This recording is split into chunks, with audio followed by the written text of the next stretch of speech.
Everyone, कैसी हैं आप सब। उम्मीद करती हूँ आप सब अच्छी होंगी, मैं भी अच्छी हूँ। एंड आज का जो वीडियो है वो आईयूआई के बाद का प्रोसेसिंग का वीडियो है कि अभी आईयूआई के आज मेरे छठा दिन है, क्या हो रहा है, डॉक्टर ने क्या बोला है। तो मैं आपको बता दूं कि कल मुझे डॉक्टर ने बुलाया हुआ था अपने पास फॉर द चेकअप के लिए, क्योंकि आपको पता है मेरी डायबिटिक बढ़ी हुई रहती है हमेशा। उसकी वजह से डॉक्टर ने बोला कि नहीं, अभी आपको हमारे देखरेख में ही रहना होगा। तो इसीलिए कल डॉक्टर की क्लिनिक में गई थी एंड बहुत सारे लोग मुझसे डॉक्टर का नंबर, एड्रेस, फ़ोन नंबर वगैरह मांग रहे थे। तो वो मैं यहाँ पर दे दूंगी, आप लोग डॉक्टर से जाके बात कर सकती हैं। उनके रिसेप्शन का नंबर है मेरे पास, वो दे रही हूँ मैं आपको। आप उनके रिसेप्शन पे कॉल करके आप अपॉइंटमेंट ले सकती हैं, या जो भी डॉक्टर फिर आगे आप वो फिर आपका प्रोसेस होगा कि आपका क्या है क्या नहीं है। बट यही एक नंबर है जिससे मैं अपॉइंटमेंट लेके जाती थी। तो गाइज कल मैं गई थी, और मुझे कल क्यों जाना पड़ा, तो उसका रीज़न ये है कि आपको पता है मेरी डायबिटिक थोड़ी बड़ी हुई रहती है फॉर द, इसीलिए मेरा मिसकैरेज भी हुआ था। तो डायबिटिक की वजह से डॉक्टर ने बोला कि नहीं, अगर आपका डायबिटिक कंट्रोल नहीं होगा आंचल, तो फिर ये हम बोल नहीं सकते हैं। तो मैंने बीच में अपना डायबिटिक टेस्ट करवाया था, जिसमें कि मेरा मेरा फास्टिंग आया था 110 के करीब आया था, और मेरा पीपी आया था 140 के करीब आया था। तो ठीक ही है, डॉक्टर ने बोला कि ठीक है, बट और आपको लेवल पे कम आना चाहिए, इसको एकदम नॉर्मलाइज कीजिए। तो वो मैं काफ़ी दिन से कर रही थी, और आईयूआई भी मेरा हुआ। तो उसके बाद डॉक्टर ने मुझे कल बुलाया कि नहीं, आप आइए, कुछ टेस्ट वगैरह करने हैं, कुछ चेकअप करना है। तो कल मेरा चेकअप वगैरह वापस से मैम ने किया, और मुझे कुछ टेस्ट लिखे, जैसे कि मैं आपको बताती हूँ। उसकी रिपोर्ट भी एक्चुअली आ चुकी है, जो मैं आपको दिखाने वाली हूँ। देखिए, उसकी रिपोर्ट्स भी आ चुकी है। तो मुझे जो डॉक्टर ने टेस्ट करने के लिए बोला था वो था फास्टिंग, ब्लड शुगर, पीपी बोला था, एंड विटामिन डी का टेस्ट करने के लिए मुझे बोला था, सेरम क्रेटिनिन बोला था, लिपिड प्रोफाइल और टीएसएच बोला था। तो ऐसा सडन क्यों टेस्ट किया गया, क्योंकि और जगह आईयूआई की में उसके बाद में आपका आईयूआई होने के बाद में 14 डेज आपको वेट करने के लिए बोल दिया जाता है कि आप 14 से 15 दिन वेट करिए। उसके बाद जब आपका पीरियड मिस हो जाता है तब आप अपना ब्लड टेस्ट कर लीजिएगा। तो मेरे केस में मेरी फिर से टेस्ट क्यों हुई, तो वो हुई है डायबिटिक की वजह से। मैम ने बोला कि डायबिटिक आपका बढ़ा हुआ है, तो इसीलिए हम वापस से टेस्ट करके देखेंगे। तो ये अभी उसके बाद फिर से 1 हफ्ते के बाद मेरा फास्टिंग और पीपी दोनों होगा, और अभी मुझे डायबिटिक की मेडिसिन भी दी जा रही है ताकि मेरा वो कंट्रोल में रहे। खाने पीने में जितनी भी प्रिकॉशंस मुझे डायबिटिक की दी गई है वो भी मैं कर रही हूँ। देखिए, डायबिटिक या थायराइड है आपको, या अदर कोई मेजर इशू प्रॉब्लम है, उसमें कंसीव कर पाना अपने आप में बहुत बड़ा चैलेंज है ना। तो ये एक चैलेंज मैं फेस कर रही हूँ। अगर आपको थायराइड है, या आपको भी मेरी तरह इस तरह की प्रॉब्लम है, आपको सिस्ट या फाइब्रॉइड है बहुत ज़्यादा, पीसीओडी है, पीसीओएस है, तो आपको रेगुलराइज डॉक्टर के चेकअप पे रहना होगा।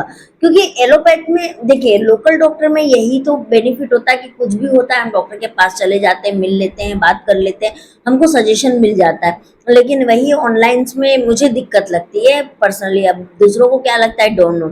तो इसीलिए अब ये क्या है कि मेरा शुगर इसमें कंट्रोल होना बहुत ज़्यादा ज़रूरी है। अगर शुगर कंट्रोल नहीं होगा तो हो सकता है मैं कंसीव कर भी जाऊं और वो ना रहे। इसीलिए डॉक्टर ने मुझे बोला कि नहीं, आपको एकदम देख रेख में हम रखेंगे।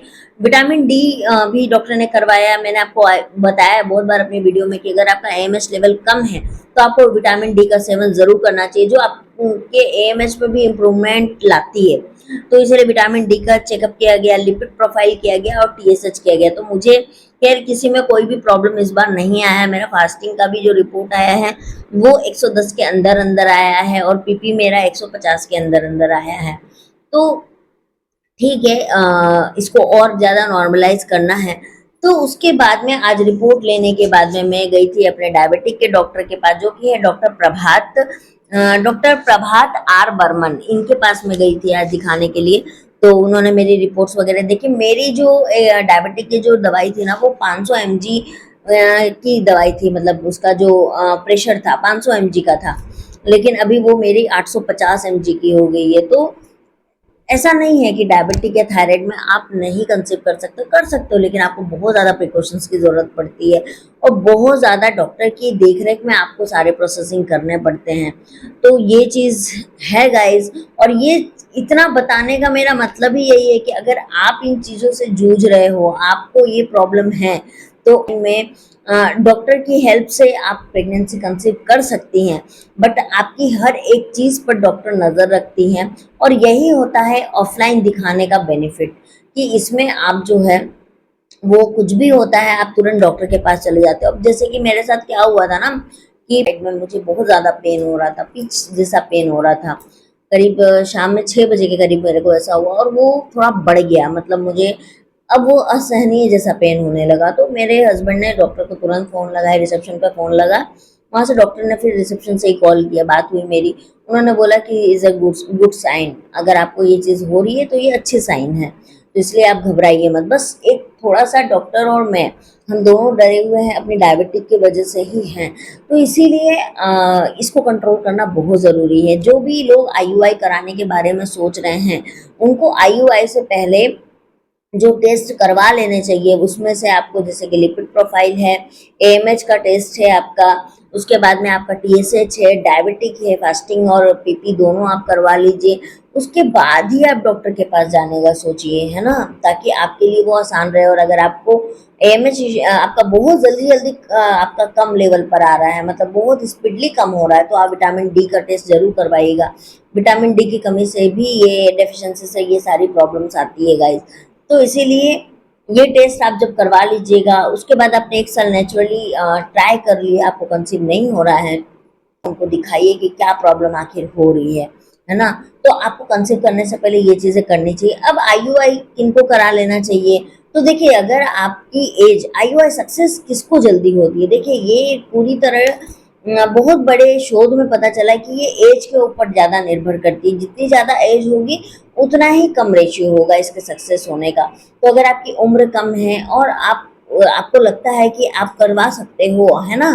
तो मेरे हिसाब से तो आपको आईयूआई में ज़रूर चला जाना चाहिए, क्योंकि ये कोई बहुत ज़्यादा टेक्निकल प्रोसेस भी नहीं है। देखो, हम लोग क्या होता है ना, हम लोग डरते हैं इन चीज़ों से। देखिए, ये बहुत टेक्निकल प्रोसेस नहीं है। और क्या है कि अगर आपका फैलोपियन ट्यूब ब्लॉक है, या आपके यूट्रस में इन्फेक्शन है, या आपको किसी भी तरह का फाइब्रॉइड्स है, या सिस्ट है, या पीसीओडी पीसीओएस है, तो उस मामले में भी ये सक्सेस होती है। तो आपको एक बार आईयूआई के बारे में ज़रूर सोचना चाहिए, लेकिन आईयूआई के पीरियड रेगुलर होने चाहिए। दूसरा है, आपको ओव्यूलेशन होना चाहिए, क्योंकि ओव्यूलेशन को ही नज़र में रखते हुए आईयूआई का प्रोसेस किया जाता है।